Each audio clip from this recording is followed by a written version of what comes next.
So I've put about 200 rounds through the Taipan X so far, and I just thought I'd give you an overview of how it's performed and some of the features on the rifle. It does come with spacers, so you can adjust the length of pull. The cheek pad is adjustable. There's two little screws. You just unscrew, set it to the desired height and screw it back in.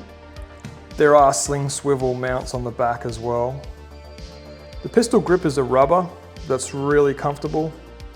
They've done a really good job with that. There's some texturing on it. It's super comfortable to use. The safety selector is just above the pistol grip. Super easy to use, putting it on fire and safe. Being a hunting rifle, the trigger is a little heavier and the brakes are around 6 pounds. So 6 pounds, 11 ounces. The trigger isn't adjustable, but there's already companies making aftermarket trigger kits. So if you're after a more target style trigger, you can definitely pick one up. On the other side of the rifle is the magazine release, and that's super easy to reach. And the magazine drops out freely.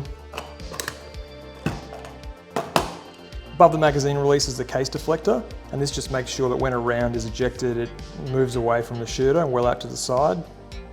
The crossbolt safety up here, when it's engaged, just makes sure the action can't cycle at all, and that's another safety feature. So SCSA have included 2 ways to run this rifle. You can either use the charging handle on the left or the pump. You'd use the charging handle if you're shooting prone or from a bench. It's just a lot easier to use rather than reaching forward and using the pump. And you use the pump if you're shooting offhand. The spring assist just makes sure that the bolt is going to be in battery every time. So forward of the charging handle, we've got the pump action up the front, and that, as I said, is another way just to chamber around, and so you don't have to use the charging handle each time. The plastic grip is super comfy and it's really easy to use, and it gets kind of addictive running rounds through this. It's a lot of fun to run. There is M-lock all over the chassis, and there's a Picatinny rail all along the chassis as well. So if you did want to mount night vision, you've got the option to do that as well in front of an optic. The barrel is a 1 1/8 twist 223 barrel that also runs 5.56 ammo. The muzzle's also threaded, so you can put a muzzle brake on there or a suppressor if it's legal in your area.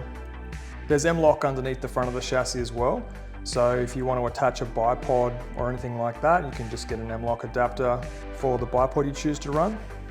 It does come with 2 mags, which is pretty cool. They're the high quality Magpul P mags, and they run really well. In terms of accessories for the rifle, I've got the Maven RS 1.2. It's a 2.5 to 15 by 44 scope. It's a good crossover sort of hunting target scope. And for the bipod, that's a Warn Skyline Precision. And same with the rings, they're worn as well. Performance-wise, I've put roughly 200 rounds through the rifle, and it's worked every single time I pulled the trigger. There's no stoppages, no problems with the mags or feeding.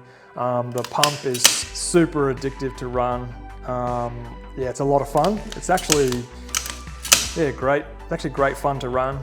Compared to the WFA1, I actually prefer this because it's a lot easier to chamber around just due to that spring assist. I think for the price point, I'm really happy with the rifle. The wedge tail NPR is another $2 on top of this. And to be honest, I'm actually really happy with how the rifle feels and how it functions. I think it's great value and it's super addictive to run that pump shooting offhand.